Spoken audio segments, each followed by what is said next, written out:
I'm very flattered. I know most of you came to see me. True. Or because it was free, or because you love history, or all three. Any one of the above is fine. And I welcome all of you.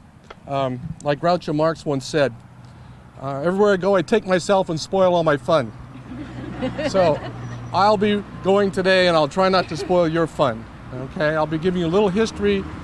Some of the people in the audience, I'm sure, can give a little bit more than myself. Thank you. But I'll do my best, and I'll entertain any questions people might have.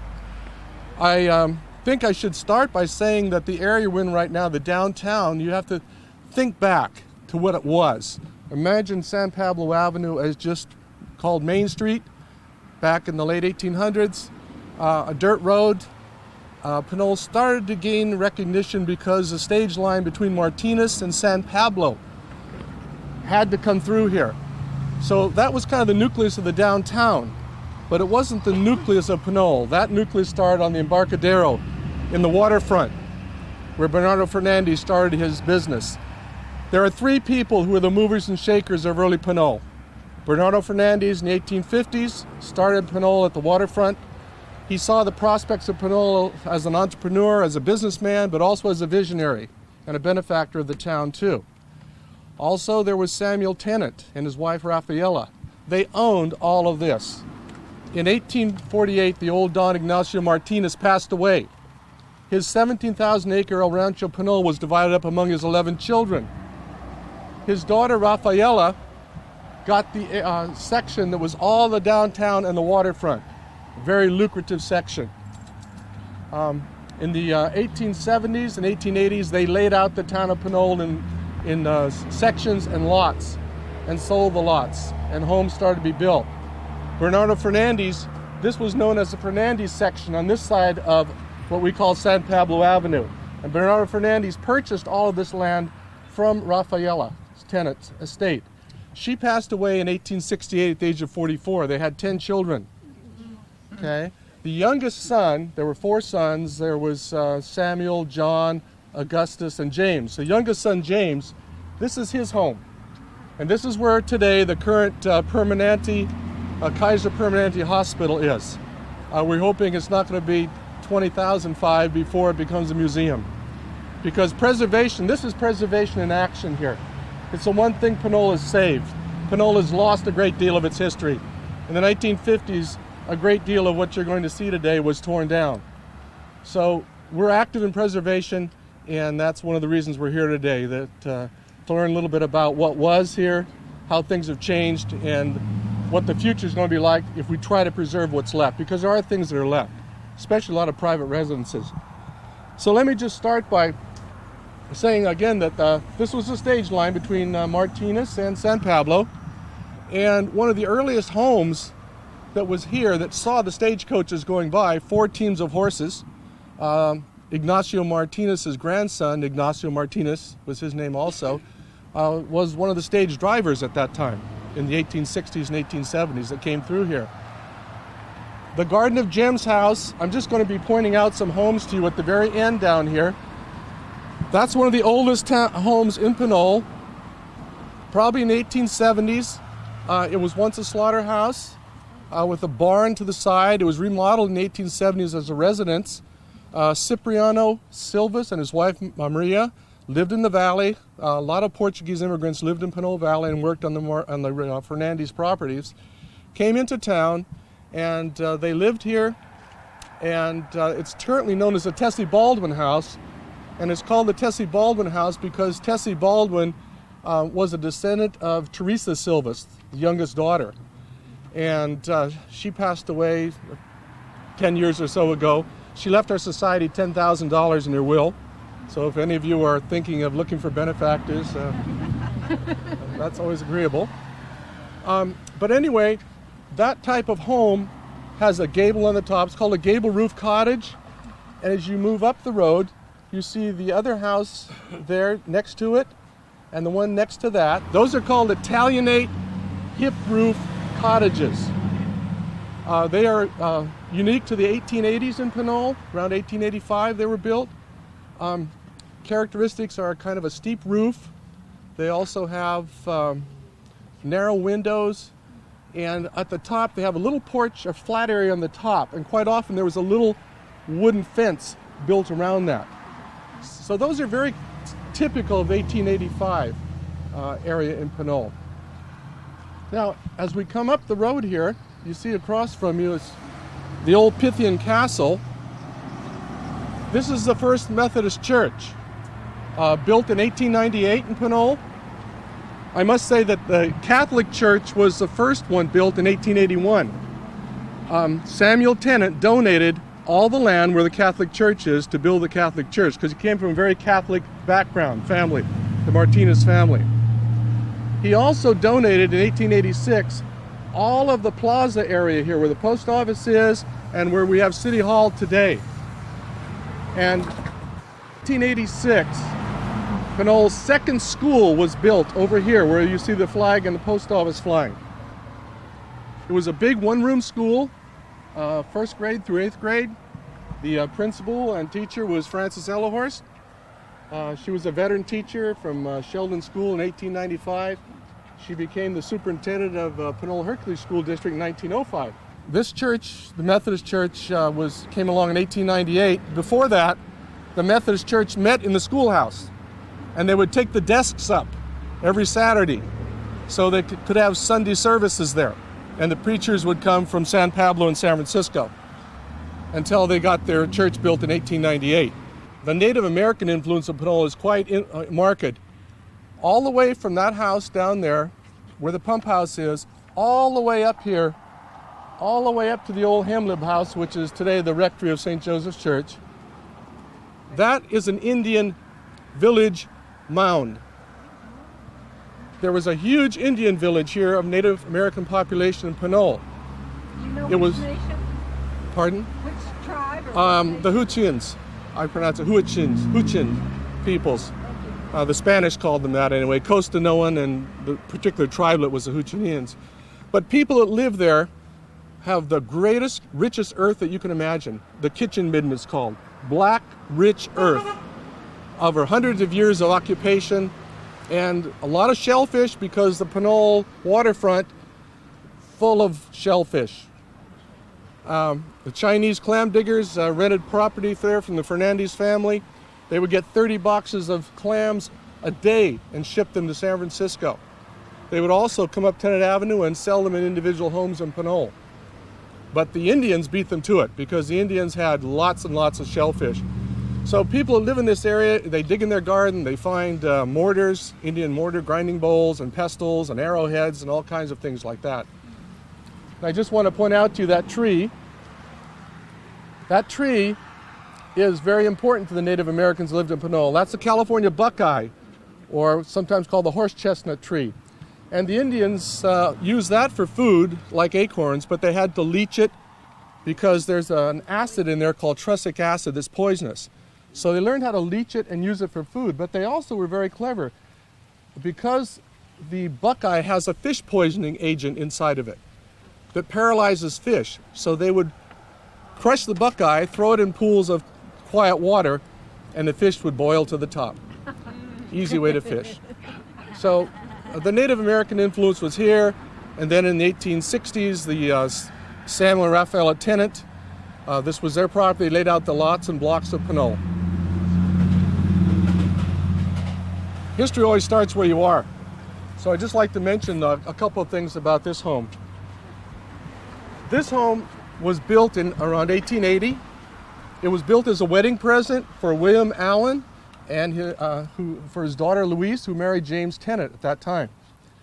The home was later on sold to a Morgan, and in the 1890s, Joseph Dutra Freya and his wife Maria Nunes Freya came here and bought the home and raised their 11 children there.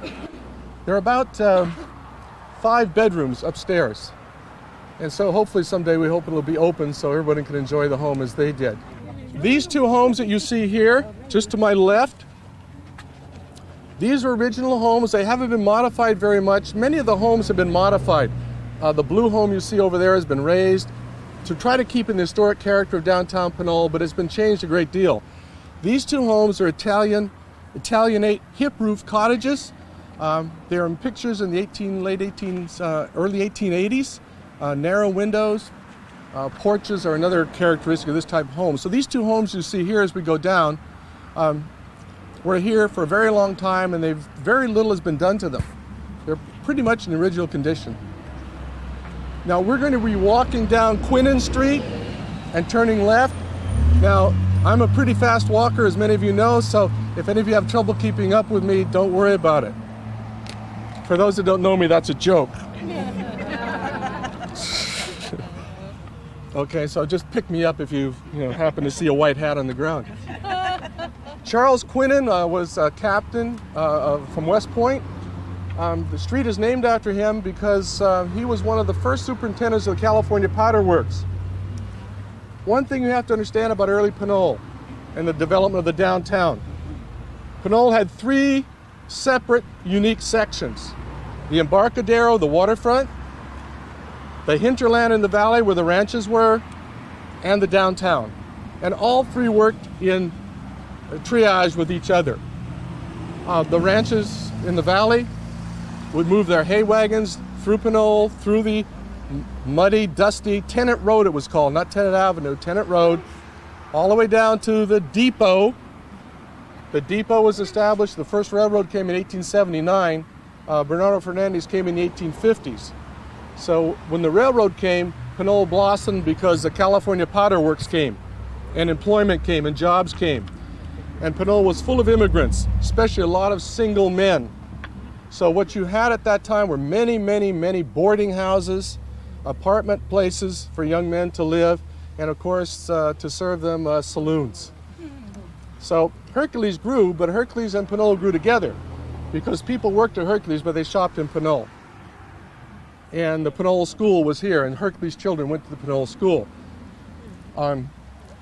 This school in 1905, the city outgrew it, so they had to build that school we'll see on the hill where all the eucalyptus trees are. Okay, so we're going to move down Quinnen Street and show you some of the homes down there.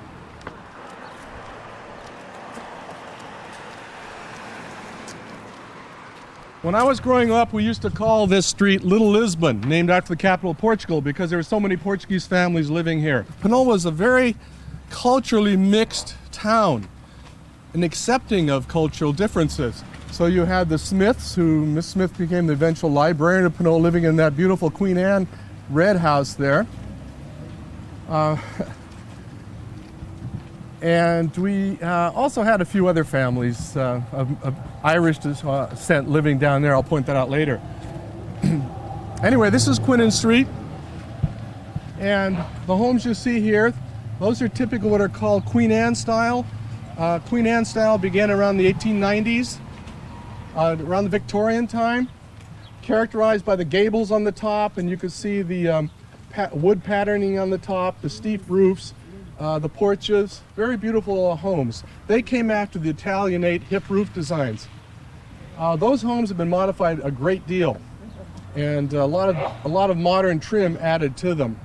But quite often the Queen Anne homes had columns on them that were turned, very beautifully turned also. And as you can see hanging on the end there by the gables, those very beautiful pieces of turned wood and patterned wood.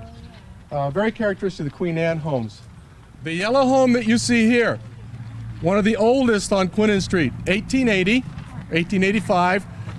That's an Italianate hip roof cottage with a long porch, the steep roof, and the flat area on the top. But that home was owned by a family. John and Teresa Curran owned that home. And Teresa Curran was Teresa Silvas Curran, the youngest daughter of the Silvas who owned that home, the first home I pointed out that was a slaughterhouse. So that's an Italianate. Next door to it, you have the Smiths lived in that home, and then after that, you had the Bifford family that lived there in that beautiful Queen Anne home. So we'll go down now and see some of the older homes in Pinole. You know who lived in these houses in the... Yeah, the Barone family. The Barones. By the way, all the Portuguese, you would hear, pardon me, you hear como estás, How are you? Tá bom. Good. They all had their little Portuguese gardens. They all would come out in the evening and talk to each other on their porches and sit on the porches. Pinole has always been a charming, small, quaint town. It tried to stay that way until 1958 when the freeway cut Pinole in half. Then everything changed. But the Portuguese always had funch, which is a kind of a herb in their garden. They always had favas, horse beans, and they always had mint. Because this street was very important to the Holy Ghost celebration every Pentecost Sunday in June. It was Pinole's biggest celebration. Saturday night fireworks, it was called a festa in Portuguese, a festival. Saturday night fireworks, 2 dances, one in the Portuguese Hall for the older folks, one in the Eagles Hall for the younger folks. Okay, but the parade organized along Quinnen Street here. This is where it was organized, with a Pinole band in front, playing Ava Pumba, which is Portuguese national anthem. And yes, my dad was Portuguese. Yes. I'm going to stop here for a moment and point out some other homes and styles to you. Quinnen Street is kind of a backwater of history. It's the one place in Pinole that really hasn't been touched by buildings being raised, by destruction, by bulldozers, and it's a charming, charming backwater. This is really a historical district of Pinole, part of a historical district. The house you see here, you see the similarities to these homes. This is a Queen Anne. It's been raised quite a bit, but it's a Queen Anne home. But the one next to it is almost in its original condition, a beautiful Queen Anne home. That home was built in 1895. Cecilia and James Leonard lived in that home with their 4 daughters. Now, one thing you have to understand about people in Pinole, they always married somebody next door. They never went far for their food, and they never went far for their mates. The girl sitting across from you at the Pinole school probably was going to be your wife someday. They knew that. You were born in Pinole. Dr. Fernandez delivered you, Manuel Fernandez, or way back then a midwife delivered you in tenant's time, named Nieves Soto Martinez. She delivered you. You went to the Pinole Hercules school system. You worked at the Hercules Powder Company. First was the California Powder Works. And you were married in Pinole, married your sweetheart, and you were buried by Charlie Ryan, the local undertaker from Richmond who did all the business from Pinole. I mean, that was a circle of life in this town. So things have changed. But the reason I mentioned the Leonard home here, it's a very old home. Very little has been done as far as remodeling. But what's nice about it is Mary Leonard married John Lucid, and they lived in the house next door. And that house next door is entirely different. That was built in 1907. This is how Quinnen Street looked around 1905, 1906, after the school and the hill was built. Now, you can see, here's the house on the corner, here. Here's the Leonard house right here. Here's the home right here, still there. Here's the one we're going to see, the Lopes home, which is a Rosedale home now. Up here is, this is the old Forester's Hall, the social hall for Pinole on Tennant Avenue. When we get over there, I'll show you that. But this is the old commercial hotel. Lots of hotels in Pinole, and they all burn down periodically. Okay? Pinole was a very, very wooden town. Homes are close together, businesses were close together, barns were close together, and they're all made of wood. And everybody had a wood stove. And everybody got the wood for the wood stove from the Hercules box factory in Hercules. They would go there religiously every summer and get the scrapings from the box factory. And then the fire season would start. But anyway, the home at the end, today it's owned by Mark and Dana Grisham. That home was built in 1907. It's an entirely different style. It's a neoclassical style home. It has it has a bay that sticks out. It has angled windows, and it's quite a beautiful design. This home was built in 1890 by Bernardo Fernandez. Remember, he owned all of this area. He bought it from the tenants, just like he bought the waterfront from the tenants after Rafaela Martinez died in 1868. she had 10 children, and she was only 44 when she died, so I think having so many children so fast kind of hastened her demise. But he built this in 1890, and then he sold it in 1899 to a Henry Taylor for 10 pieces of gold. Now, Henry Taylor left it to his niece, Sarah Alvarez. Alvarez is a very important Portuguese family in early Pinole. He left it to his niece, and when she passed away in 1943, Antone Lopes purchased it from E.M. Downer on the Bank of Pinole. And the Lopes family, Mr. Antone Lopes and his wife Rosalina, they lived in Pinole Valley and they worked on the ranch, but they came into town. They bought this home, and Antone Lopes became known as one of the tomato kings in Pinole Valley, because Pinole Valley was known with Bill Freya and others for its tomatoes. I did forget to mention the Freya home, that the youngest Freya child of the 11, Bill, lived there all of his life, raised his family, his wife, he and Margaret and himself, raised their 3 daughters, Dolores, Deanna, and Margaret, in that home. Okay, so they were the last family to live there. But Antone Lopes bought that home from the bank, and he and his wife, Marion, and they bought this lot also and built this home later on. But Tony Lopes' daughter, Linda Rosedale, owns the home today and has restored it beautifully inside and out. And in the back is the original barn that was there too. So it's quite a lovely home. And we're going to go down and turn right on what's called Park Street. And by the way, I forgot to mention, in front of the post office, that used to be School Street. But it's no longer School Street because of the old school that was there. So on some maps you might see School Street. On some maps you might still see Park Street. So we're going to stop on the corner by where Blackie's Chicken used to be.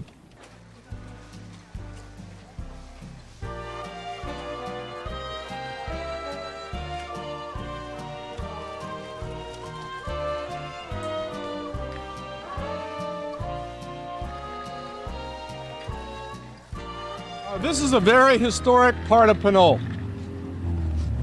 Over here where the Episcopal Church is was the IDES Hall, the Portuguese Hall.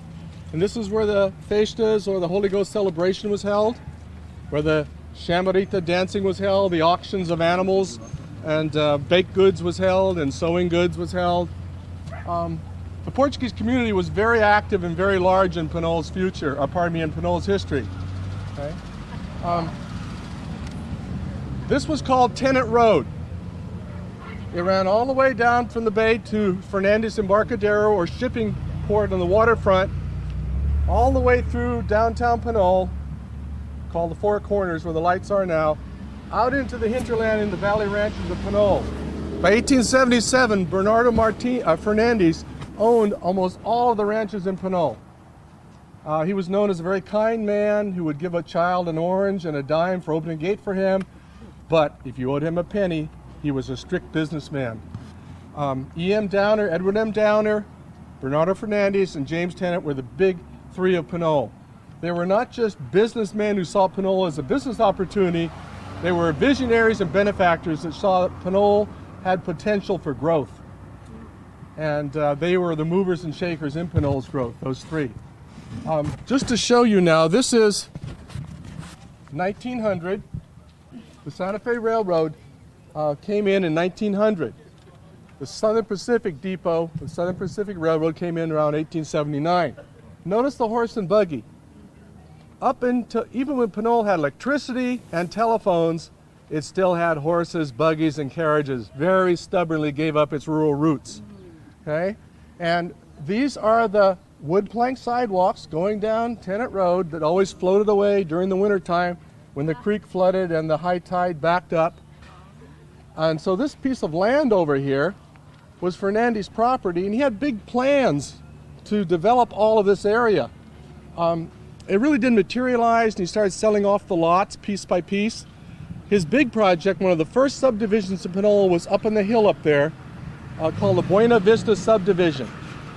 1930s, where he sold lots. You could buy a house for $25,000. Okay, at that time. Beautiful home.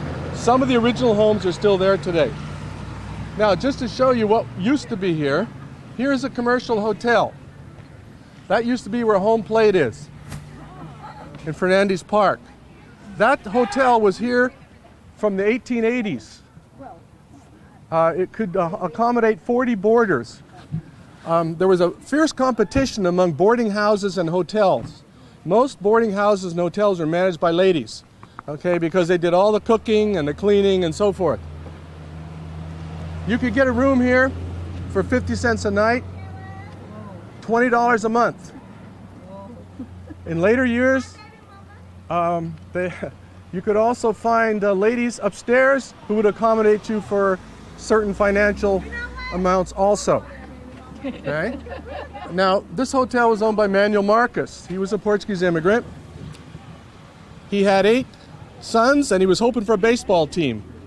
But the 9th one was a daughter. Okay? And he owned a bar we'll see in downtown Pinole also. But anyway, just to give you an idea of what used to be here, keep in mind that this was, if you were on Tennant Road, you had the advantage because anybody that came to Pinole got off at the depot, Southern Pacific Depot. They were picked up by Walton's Livery Stable, which is where the Pinole Youth Center is right today, by carriage and horse, and taken to whatever destination they wanted to be taken to at that time. But this was filled with restaurants, hotels, stores of all types. It was a booming, booming road at that time. Okay, I just want to show you this because this is my family. That home you see over there, that was the site of the First and Last Chance Saloon. And this is an interior shot. This is my great uncle John Vincent. It burned down during Prohibition in 1924, the 3rd time he got arrested by the revenue agents for having illegal liquor. Mysteriously burned down. And that home was built in 1925, and that's the home I grew up in. That is a craftsman-style home. Is that it right there? The yellow home there, yes. What style? Craftsman, because of the pillars in the front. It's a bungalow, 1-story craftsman home. Over here, where the community playhouse was, that was the Eagles Hall, one of the fraternal lodges in Pinole. If you lived in early Pinole, you belonged to a lodge. You belonged to the Portuguese Lodge, you belonged to the Eagles Lodge, you belonged to the German Lodge, you belonged to the Knights of Pythias, which the Methodist Church you saw there became their headquarters. And now, right where the Pinole Youth Center is, that was Bradhoff's, early in 1900, that was Bradhoff's livery stable. And then the Waltons brought it, George Walton brought it, that you see in the picture. It became Walton's livery stable. So that was Pinole's taxi. I'm sorry? Do the horseshoes or? Oh, that's later on. We'll see that, the blacksmith shop. Yeah. She wanted to know, what did they do in a livery stable? What do they do? They boarded horses. They kept horses for people. They fed horses, took care of them, exercised them, and they had carriages to wherever you wanted to go, and wagons. Now, one thing about Pinole. Hey, it's my nephew. Another Pinole family. Yes. Because the ranches had to have cattle. The cattle got off in the cattle chutes in the depot, and cowboys drove them up Tennant Road all the way across San Pablo Avenue, which is called today, Main Street they called it then, all the way to the ranches in the valley. And then back again sometimes. Now, you can see this would cause a lot of dust, dogs barking, a lot of trouble. I remember as a child, this was done up until 1945. You can see the cowboys here driving cattle up Tennant Avenue. Here. Up until 1945, I remember cows in my backyard when I was a little kid, and my parents saying, "Get out of the way, get out of the way," you know, yelling and screaming. But the wagons of hay would come down from the valleys in the ranches in the valley that Bernardo Fernandez owned, and go under the Santa Fe trestle, and the young guys would jump up and grab the top of the trestle and hold on till the next wagon came, and then drop down to prove how strong they were, and be stored in the large warehouses that used to be at the end. If you buy our book on Pinole, you'll see pictures of the warehouses and the Fernandez complex. Then they would be shipped out to San Francisco, shipped out down to Monterey in different places, all of the hay, so that during the wintertime the animals would have feed. So Bernardo Fernandez controlled the business from the beginning to the end and in between as well.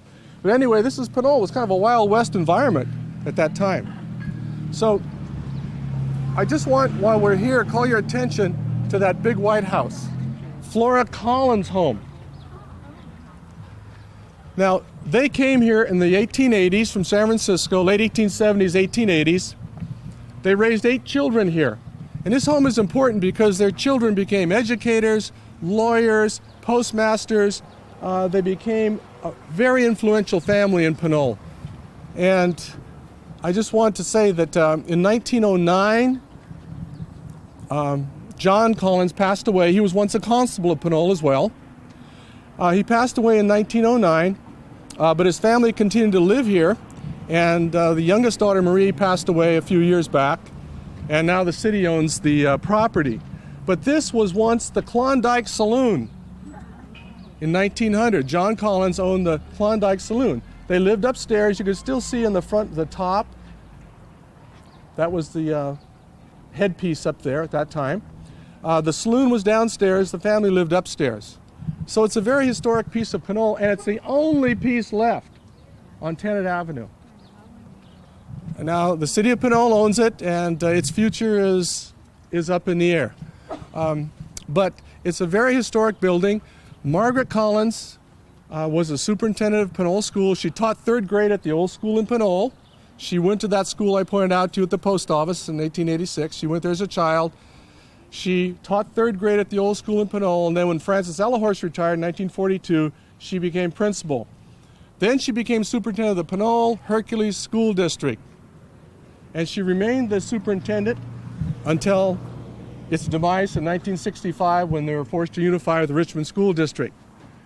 But I remember her when she hired me. I had my first job. And she hired me as a custodian at the old school. And there are some ghost stories that I didn't believe until I started working there. Okay? That's another story. But anyway, she would sleep, that was her bedroom right there. And if she could not see the light in the office window at the Pinole School, she would call me. Or she would call Red Lefevre, the day custodian. Something is wrong. The light is not on. And every night she would faithfully check and see if that light was on. Her brother was the postmaster for 35 years, Martin Collins. Another brother was the city attorney for many years in Pinole. They remember his name? Francis Collins, yes. And then there was Gerald Collins. So the Collins family is another very important family in Pinole's history. Probably more than any other family, they devoted themselves to civic affairs, to educating Pinole's children, and everybody loved the Collinses and the Ellahorsts. If you got in trouble with Margaret Collins or Frances Ellahorst, you had to be pretty bad. Okay? I mean, you were ashamed of yourself if they even shook their finger at you. I know your ears are getting tired. Across the street were homes. They were Italianate, hip roof cottage homes, all of them, very old homes.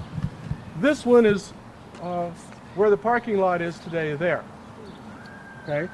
That one was torn down in the 70s, but you can see it's Italianate hip roof design, the porch and the flat roof on top.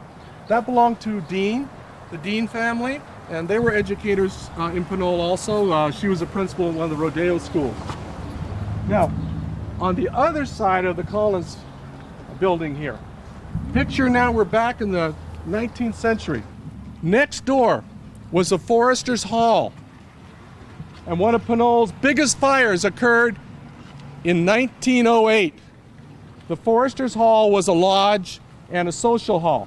Upstairs, all the lodges met. Downstairs, they had dances and civic affairs and children's plays from the schools. It burned to the ground in 1908, but it almost took all of Pinole with it. You see the Collins home here has stucco on the outside. The early Collins home was all wood, like you see in that part sticking out here, as was the Antlers Tavern, all wood. They stuccoed them in 1939 because of the fire danger. When the Forester's Hall burned down, it almost took the Collins home with it at that time. Pinole's fire service, there was a fire bell here on Tenet Avenue. And if there was a fire, you rang the bell vigorously and tried to get the volunteers out. And Pinole's fire service consists of a fire cart pushed by volunteers. But we did have 6 fire hydrants along the main street by 19. Pinole was incorporated on June 25th, 1903. It became a city. And because it became a city, it had better fire. We had better hydrants and fire cart. We got a little bit more sophisticated in our fire protection services. The little building that you see here is the first dial telephone exchange building. In Pinole. In Pinole, thank you. And the Collins family leased the property to the telephone exchange people. A little extra income. But you can imagine, first and last chance saloon there, first time you got off the depot, you got a drink. On your way to the depot, go back home. That's it. Last chance to get a drink. People in Pinole went to San Francisco to get their groceries. They would take in the 1860s and 70s and 80s, they would take the train, go into San Francisco, Jim's Cash Store was called, like Costco. They would load up for a year's worth of stuff, ship it back on the train, and then by wagon have it shipped to their home. It wasn't until around 1897 that Abraham Greenfield, began his store. But I want to point out that the Antlers Tavern, that we'll come to soon, wasn't always a tavern. It was a grocery store. Marie Alvarez built it and operated it in 1899. Then it became Lehman Brothers store, grocery store. In 1910, Swenson and Lewis, it was converted into a saloon and has been that ever since. The Swenson and Lewis Saloon, and then, of course, the Toretta family owns it today. But it did not always look like it does today. We'll see some early pictures of it. I wanted to point out to you this parking lot area here, that was where the Pinole Opera House was. Here's the Pinole Opera House. It was built in 1909 after the Forester's Hall was destroyed. Upstairs, lodges met. Downstairs, they had dances. Jerry McDonald would use his nightstick on rowdy guys that got drunk at the dances and throw them out. They would end up in the Pinole Jail on Fern Street. But also, they had boxing matches here, basketball matches, children's plays, everything. It had 3 bouts with fire, and it too burned down in 1931. Right next to it here, you see, adjacent to the Antlers, was the American Hotel, another hotel. And this burned down in 1929, taking the caretaker's life with it. So this was a very active area of homes and businesses. So we'll just go up now to the corner here. Be careful, we're just in the parking lot by the Antlers. This is a very historic area of Pinole you're standing in. This is called the Four Corners of Pinole. Now it's called the Four Corners because if you got a saloon or a hotel on either one of these corners, you did good business. Across where that big vacant lot is there, that was McGuire's Saloon. We're talking now about 1900, 1890s. Here was a beautiful Victorian building. Okay? It came down in the 1920s when the Nunes family purchased the building and put up the brick building about 1921. Across the street where the pump house is today, here is the Golden West Hotel, one of the disasters of how historical preservation has not been followed. Beautiful, beautiful building. Okay, it was built prior to the 1900s. It was owned by Jimmy Squeaker Silva. Everybody in Pinole had a nickname. Squeaker because he squeaked when he talked. He also owned the Antlers Tavern, and his hobby was collecting animal heads, animal trophies. So if you went into the Antlers Tavern, you saw moose heads, you saw deer heads, you saw bear heads, and all kinds of animals. He also owned the livery stable after Walton gave it up and kept his prize horse there, his stallion, which he sold for breeding purposes. And always he was at the head of every parade in Pinole with that big white horse, Squeaker Silvis. He walked with a limp, and when we used to hide in his barn, he'd kick us out as kids, you know. But he owned around 1910, he owned the Antlers Tavern. It was called the Stag at one time. I talked to some old timers way back. They said Jack London used to stop here on his way up to the Martinez, where he did some of his writings. He'd stop here for a cold one occasionally also. So we had some dignitaries pass through Pinole. But if you look at the antlers, here's the antlers. Notice the cupola that used to be on here. That was taken down in 1939 when it was stuccoed. So many of Pinole's buildings that are left have been changed a great deal, but we've lost a great deal. What I find nice here, this right next to the Golden West Hotel, down below was a men's haberdashery, men's clothing shop. Here was the Pinole Post Office. It moved from the depot up here. Notice the bell here? Pinole had a telephone. And Abraham Greenfield, who had where the Alley Cafe is, that building there today, 3-story building he built in 1905. He lived here from 1897 and ran a dry goods store, and then he built his own building in 1905. He had Pinole's first telephone. It was Telephone 1. So by 1920, Pinole had about 20 telephones. But notice the old and the new. Notice the telephone, notice the telephone poles, and notice the horse and buggy. And going down toward the depot, people in the horse and buggy. This was a dirt, muddy road. Keep that in mind, please. But this is the Antlers Tavern as it looked before it was remodeled, owned by James Squeaker Silvis. What I'd like to do now is we cross over here. I'd like to point out what was on the other side of Pinole, on some of the historic buildings on the other side, and then we'll finish down by Valley Avenue.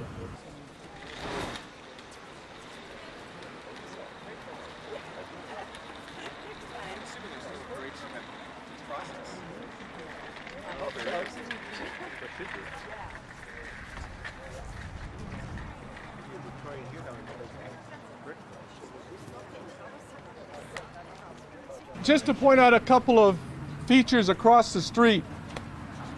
The building you see there, the classical building, Pinole's contribution to Greek architecture, the Ionic columns and so forth, that was built in 1915.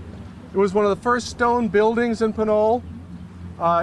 Edward M. Downer, who began the Bank of Pinole, which is today the Mechanics Bank, and one of our best benefactors and gracious benefactors, began his bank on this side in a small store in 1905 and then moved over there in 1915. But I wanted to show you what was there before. Remember, Pinole has changed. That was the Pinole Hotel. Another hotel run by Mrs. Sullivan. It was renovated as the best hotel, best eating place in Pinole in 1909 and burned down later on in 1909. And then in 1915, Downer purchased the property and built that. And by the way, it's on the National Register of Historic Places also. I did forget to mention, someone reminded me, Fernandez Park was donated by Dr. Emmanuel Fernandez, one of the 6 children of Bernardo Fernandez, who was donated to the city of Pinole in 1938. And at that time, it was just a weed-choked place that overflowed where the creek overflowed and was a swamp during the winter. It wasn't until the Pinole merchants, led by Louis Francis, Eddie Lefevre, and other baseball folks in Pinole, that gave up their time and volunteered and turned it into a beautiful park, which we today know as Fernandez Park. Here, you see Pinole as it looked in the 1920s. Pinole burned down too much. So in 1914, where the Pear Street Bistro is, Carl Roof built the first brick building in Pinole. And Carl Roof also later on, he was a volunteer fireman. He also, and later on, had the telephone exchange. Thank you. Inside, and on the top of the roof was the siren to call the volunteers if there was a fire. In 1915, Downer built the Bank of Pinole. In 1915 also, the Downer building, which was right here where this vacant lot is. Pinole had a soda fountain downstairs. Upstairs was the dentist building and Dr. Fernandez's offices. Those two buildings came down in 1989 with the Loma Prieta earthquake. So you no longer see those, but the Downer building was built a little differently with stone that withstood it. So this is the scene along Pinole streets in the 1920s. Just one thing I wanted to point out is Greenstein's Pharmacy was in the Downer building. Jacob Greenstein. You had Abraham Greenfield, who owned Greenfield's department store, which you can still see the remnants of today there, that big brown building. Okay. That was where you went to buy anything in Pinole. 3-story buildings with a cupola on the top. The third story has since been removed. But coal oil, ice, dry goods, liquor, horse feed, you name it, that's where you went for it in Pinole. Now we're going to quickly move down this way and show you a few more things. What you see here today is the Bear Claw. This was Manuel Marcus's saloon. He also owned the commercial hotel in Fernandez Park. But that was torn down when Fernandez purchased it from him in 1938. But this was his saloon, and one of the oldest saloons that's still standing in Pinole. It's been restaurants, been a saloon, restaurants, and today it's one of the last buildings standing, one of the oldest buildings in Pinole. I just wanted to show you, Pinole had a movie theater. Starkey's movie theater was located where the sign Fernandez Avenue is. It was located down 2 buildings down. Now what kind of a theater was it? Silent movies mainly at the beginning. Children 12 and under, 5 cents. 12 to 15, 10 cents. 15 and over, 25 cents to get in. The lady played the piano while the silent movies went. Then when talkies came, it was also popular. Teachers used to take their kids there for rewards for getting good grades in the old days. This is Pinole in 1958. 1958 is when Pinole changed. We had a flood and a freeway come into Pinole. This is a great flood of 1958. Pinole Creek overflowed for the last time until the 1960s when the Corps of Engineers widened and deepened the creek, and we haven't had a big flood since then. But Pinole had terrible floods, and this was the last one in 1958. The Alibi was on the corner there where you see that sign, King Valley. This is Carl Roof's grocery store in the corner. This is the Alibi. It used to be called the Gondola Restaurant, and it was owned by Joe Costa. And here is where the movie house was, right here. But this was in 1958 when we had the big flood. And Pinole, Fernandez Park was under 3 feet of water. Tennant Avenue was a river. I remember as a boy, a boat tying up on our front porch with a fireman asking us, do you want to be evacuated? Because the creek was rising. The high tide was coming in. It rained constantly in April for about 3 or 4 days, heavy rain. 1916 was the worst flood. That floated all the sidewalks out into the bay. 1916 was one of the worst ones. But anyway, it gives you an idea what Pinole looked like. All these buildings are gone. As you can see here. Up at the top here, you can just see peeking over the corner, that's the Downer Mansion. Now that's what's called a classical revival house. It's here. You can see it here, just in the picture barely, but you can see it peeking over the corner where those palm trees are, way at the eastern end of Pinole.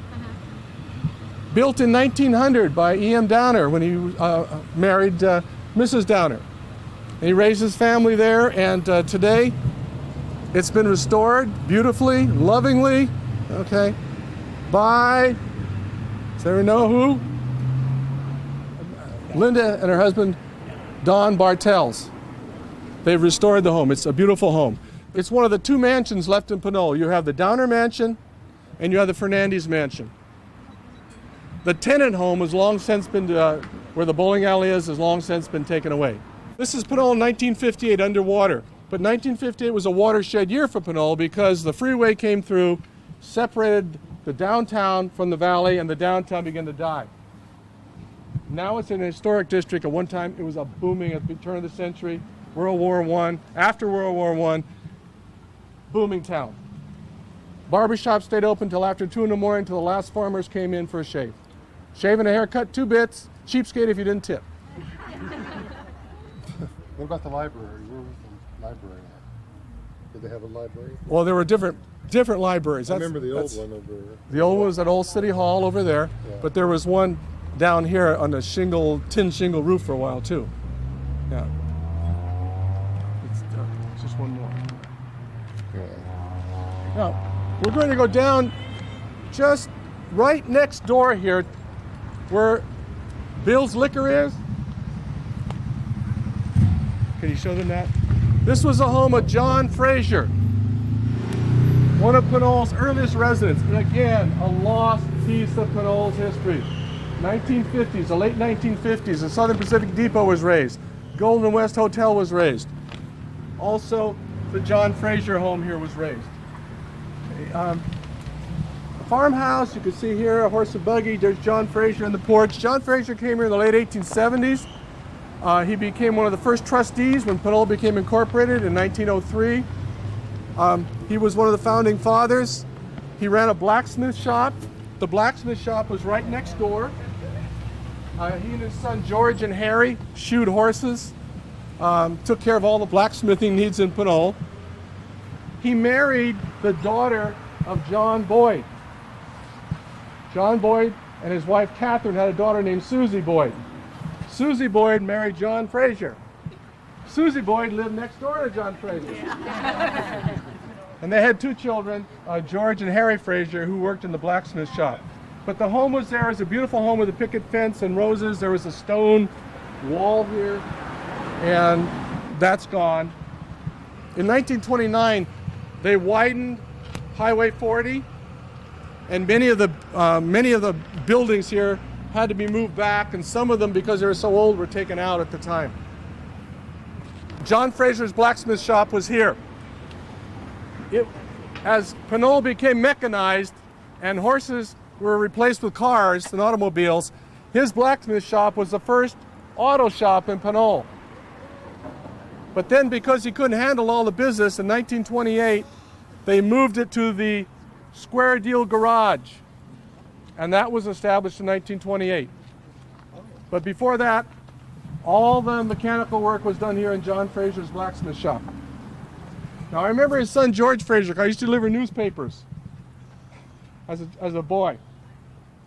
He lived in a little house in the back where it's gone now, where this area is here. If you didn't get to his house before 10 minutes to 6, you did not get paid.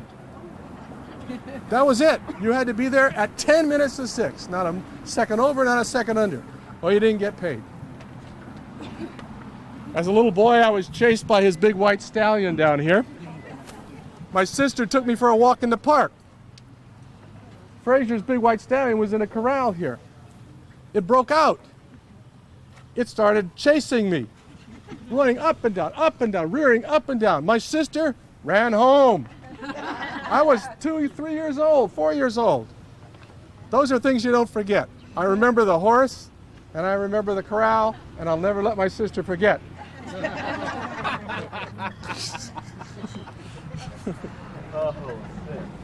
Just want to point out to you that across the street, right here, that was the Starkey's movie theater. But also, it was Smith and Hemlib's butcher shop. Pinole had butcher shops in different places.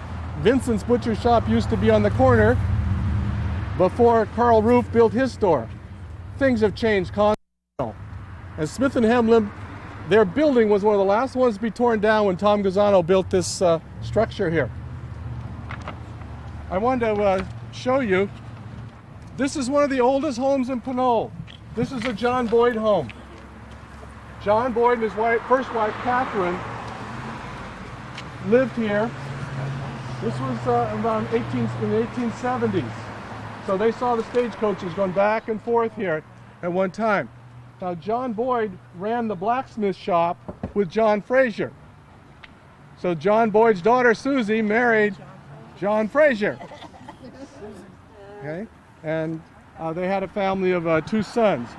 But This house originally was, as you can see from the picture, an Italianate hip roof home. Notice the porch on the top. See the porch? Yeah. That's a very classic example of the Italianate architectural style at that time. Now, George Pfeiffer came to Pinole. George Pfeiffer was a carpenter at the Hercules Powder Company, early on called the California Powder Works.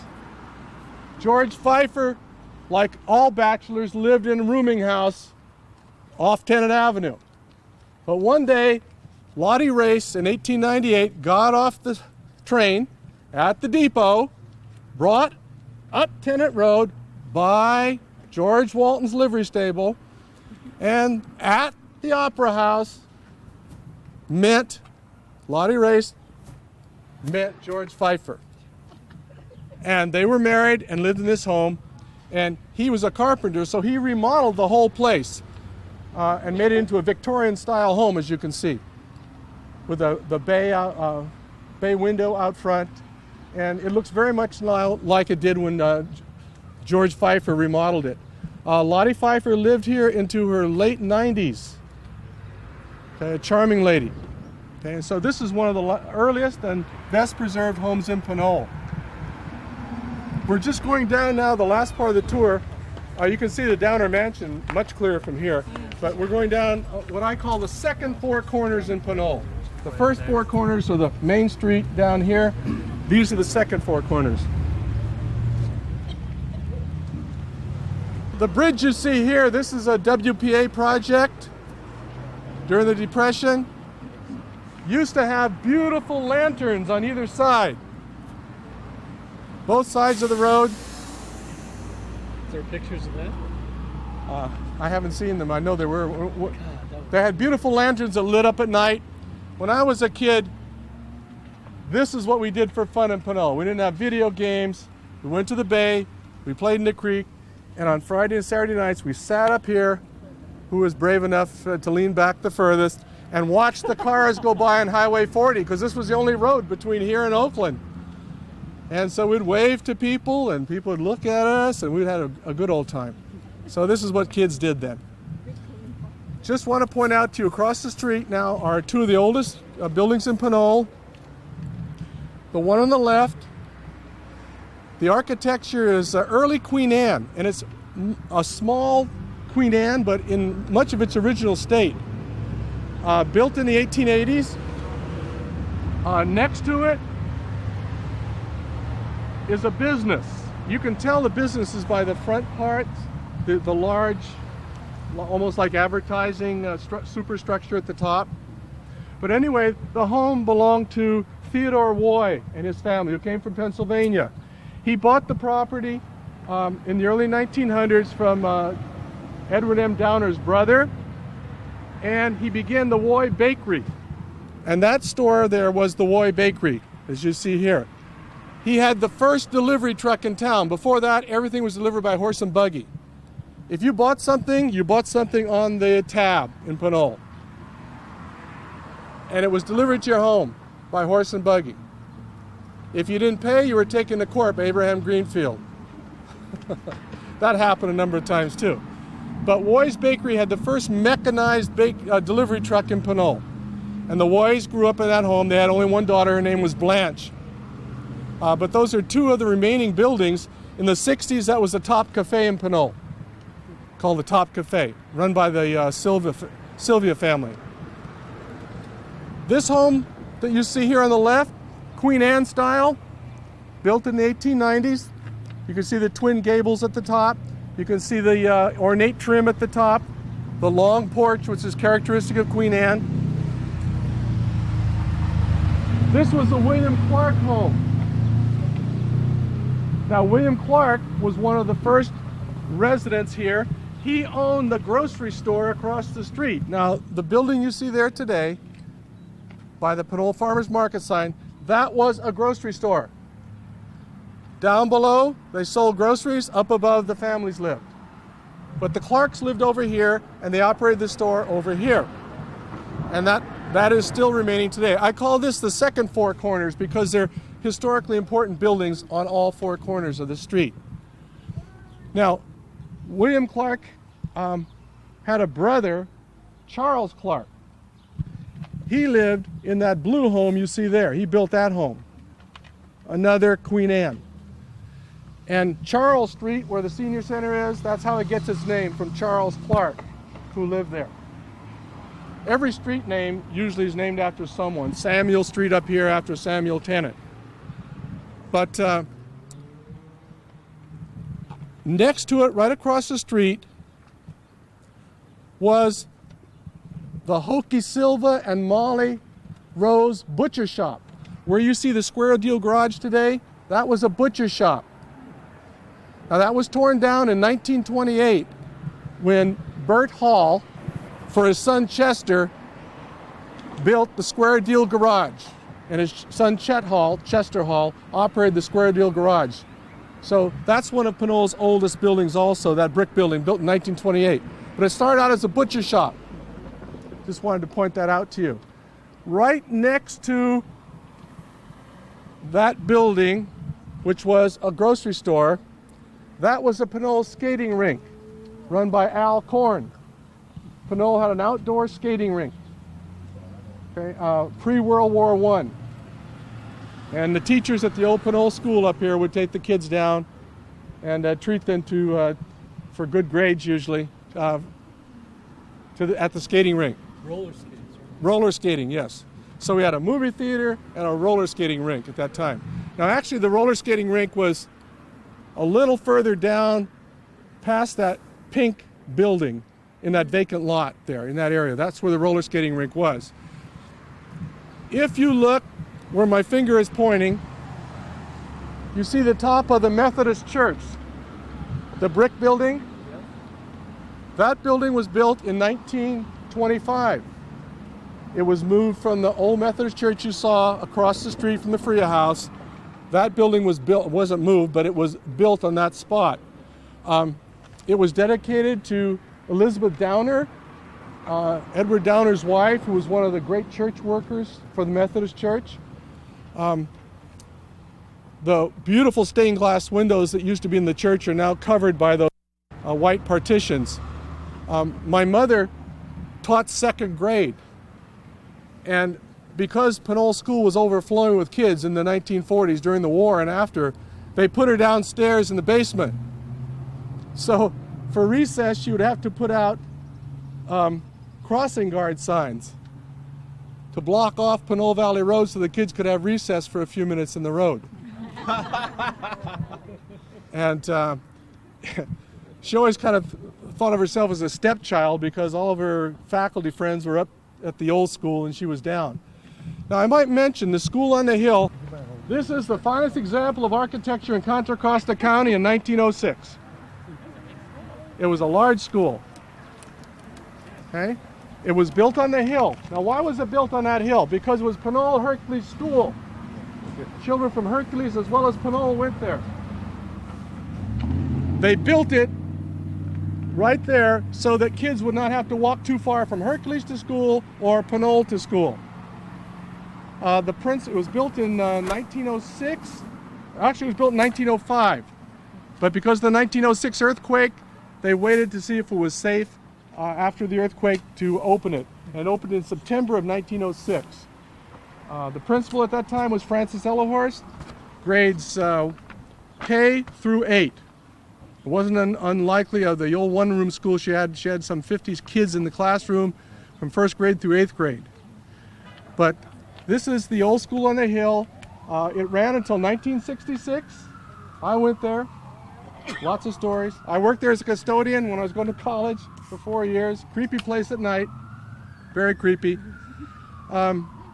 It was torn down by the Richmond Unified School District in 1968. Another loss of Pinole's culture, unfortunately. I want to call your attention to the eucalyptus trees. Those are the descendants of the original trees. In 1907, 1908, they decided to plant eucalyptus trees because they're fast-growing trees. Hercules would blow up every so often. and they were afraid that they would blow in the windows of the school, so they planted the trees as a circle of protection against the force of the blast of the explosions. When I was 5, I remember my mother at 4, my mother was giving me a bath. 3, I was very young. And I heard this horrible explosion. All our windows in our home on Tennant Avenue, the house I showed you, the first and last chance saloon that became our home, every home, the front door was blown out. All the windows were blown out. Above me, I was in a tub. And it's funny how you remember things when you're a kid. But when something like that happens, you really do. All of the glass in the cabinet above me came down into the bathtub where I was. Ooh. And I remember the salt shaker especially. I had a saltwater bath. But anyway, those trees were planted by the students. And every student, 50, 60 years later, remembered their particular tree. My dad could always take me up there and point out, that's my tree. And my poor dad had a hard time getting out of that school, because if you didn't pass a test in those days, you didn't go on to the next grade. So by the time my dad got out of the 8th grade, he was almost 16 years old. He stayed in the 3rd grade for 3 to 4 years, I think. But you have to remember, he was Portuguese and his family spoke Portuguese, and had no one to help him with things. In those days, there was no special education, there was no particular help, and that's the way things were. But you had to pass a test. But anyway, that's the old Pinole School. And we're going to just go up the street and finish our tour with some of the homes up there. Thank you very much. Sure, you will. If you got to school early in the morning, you got to ring the old school bell. And the old school bell is the only thing left of that school, and the old school bell is at Collins School in Pinole.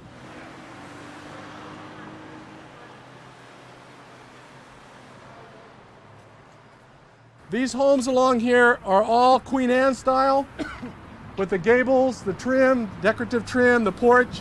This was a Harry Statz home, belonged to the Statz family. The house next door is a relatively significant home. It's Queen Anne, but it belonged to Jerry McDonald. He was the constable. Pinole and Rodeo were part of what are called Township Number 11.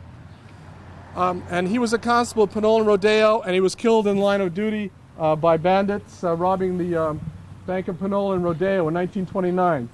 And he lived here with his family. This was his home, Jerry McDonald. A beautiful example of Queen Anne. Also, you have a lot of different features that have been added to this home. Keep in mind, Pinole was a porch town. Everybody came out on their porches in the evening. You had to have a porch in your house so you could be seen and be seen by everyone. That's the way it was. And everybody knew what you were doing anyway. Across the street, those are examples of Queen Anne homes, beautiful examples of Queen Anne homes that have been lovingly restored. Those two are for sale, which is very unusual. But they're all Queen Anne homes. The one with the brown roof at the end, that we'll see in a minute, that's an Italianate hip roof cottage. One of the older homes, 1880s. So you can tell Pinole between 1880 and 1890. 1890s, you start having these Victorians, these Queen Annes. 1880s, you had the Italianate hip roof architecture. Those homes you see up there by the old school in Pinole, those are very old homes also, turn of the century too. The brown one too? Yes, very old homes.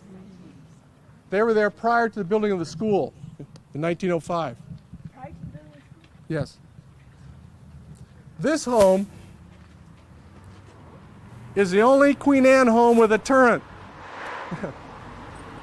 Built in the 1890s, it belonged to the Mann family and then was bought by the Curry family. If you remember Tessie Silvis Curran, her family bought this home also. And today it belongs to Tom Gazzano, and it's also the captain's cottage. Very old home. I got one picture left. If you can hold out, one more thing. Where we're at now, we're in the Wild West of Pinole, actually the Wild East. This is the eastern outskirts of Pinole. Once upon a time, there was a bridge connecting Hercules and Pinole, and that's where the kids from Hercules would come across the bridge, cross the road there. Harry Williams would cross the children. He was the fire chief in Pinole, and they would trudge up the hill to school and trudge back home. The Hercules kids. Pinole kids would come down San Pablo Avenue. They would be crossed by Harry Williams or Billy O'Neill, trudge all the way up the old school. First one there got to ring the school bell, and you could hear it, they say, ring all the way across Pinole. It must have been quite a sight. But this is the boundary, the eastern boundary of Pinole. That's where Edward M. Downer built his home in 1900. He chose that particular spot. You could see the sun coming up in the east and setting in the west, and he could see all of downtown Pinole, which he helped to develop and certainly loved very deeply, he and his whole family. They still, today, are benefactors and visionaries of the city of Pinole. We're going to end our tour just to show you that up here where that vacant lot is, that car is coming from. On the other side of that Santa Fe tracks, the Santa Fe came in 1900, is the Ella Horse Ranch.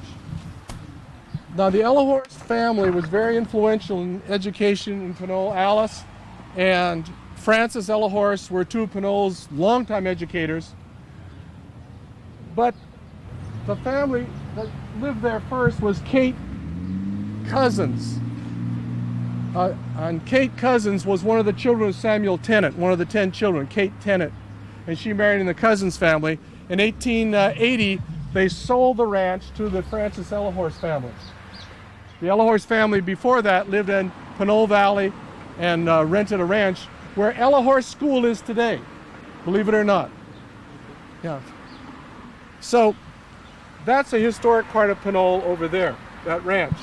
But in 1900, the Santa Fe Railroad came to Pinole, bringing with it more residents, more people who decided they loved the town and stayed here. This is the depot building. It was painted red.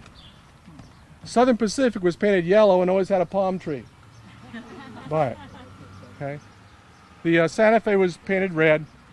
This particular building burned down in 1945. A new one was built, and unfortunately the city of Pinole, and it couldn't be saved, and it was raised about 10 years ago. Are there any particular questions anyone had? Because I know I was running through things very quickly. The Square Deal Garage was built to be a garage, or is it still the building that was? It was built to be a garage. The butcher shop was in the back. Okay. But it was first a butcher shop that looked exactly like the Woy building over there.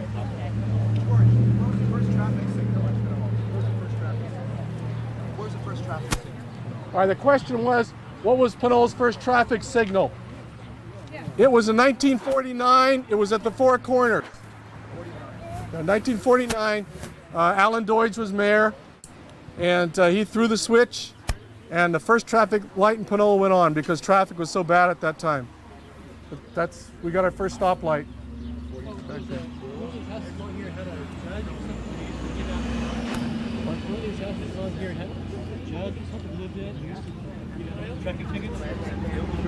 Yes. His parents were always very cautious because they drive from San Francisco to Sacramento, and they had to slow down in Pinole because this guy sat on his porch and gave tickets. The question was, how did Pinole get their revenue? The city of Pinole banked on a man named Lon Buck in the 1930s.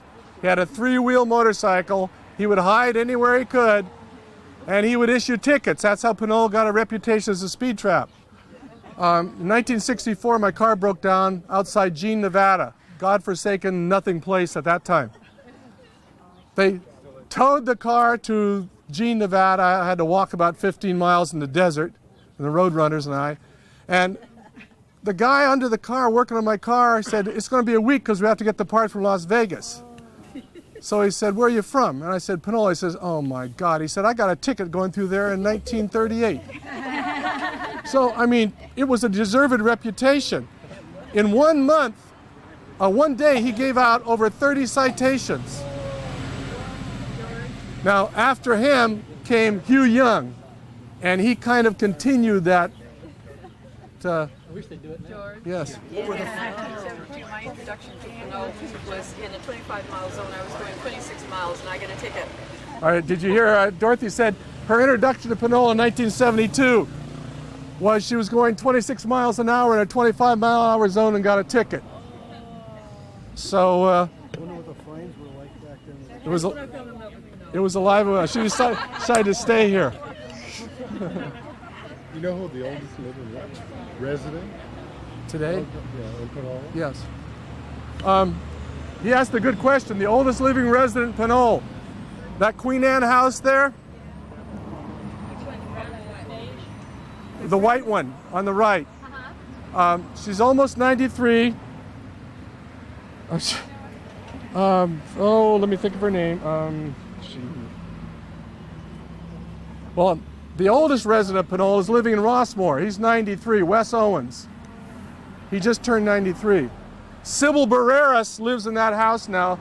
She's visually impaired, but she's almost 93 also, and she's got a mind like a bear trap. She knows a lot of Pinole's history. She told me the old opera house used to have red wallpaper in it. I wouldn't have known that without her being there. So that's the oldest resident that lives in town now. Well, I try to give you kind of an armchair history of Pinole. I know we've walked quite a ways.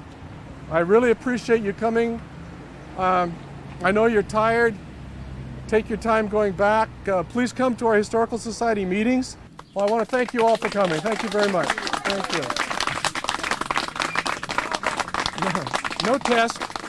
No test. No.